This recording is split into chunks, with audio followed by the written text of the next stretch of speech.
Në datat 29 dhe 30 nëntor, policia në disa qytete të vendit ka ndërmarrë një sër aksionësh dhe ka evidentuar 10 raste që lidhen me drogë, dhunë fizike, shkelje të rendit publik, aksidente dhe incidente të tjera.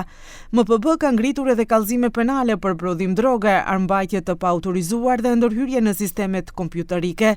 Në aksionin antidrog ka pasur edhe arrestime.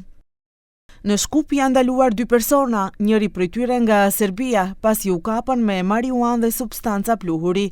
Në Miravc të Gjevjolis u arrestuan 3 persona, të këtë cilët edhe në automjetin e tyre u gjetën marijuanë, tableta dhe lëng i panjohur.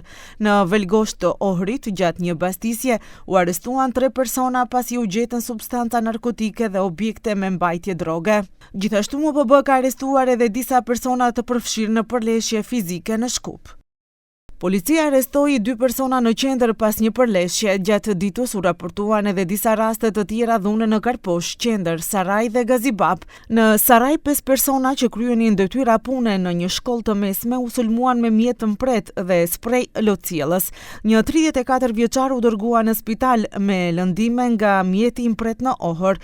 SPB Shkup ngriti edhe kallëzim penal ndaj një 42 vjeçari për prodhim dhe shpërndarje të drogës dhe armbajtje të paautorizuar. SPB Veles ngriti edhe kallëzim ndaj një 38 vjeçari për ndërhyrje të paautorizuar në një sistem kompjuterik. Nga Ministria e Punëve të Brendshme njoftojnë se policia dhe prokuroritë përkatëse po punojnë për zbardhjen e plotë të gjitha rasteve.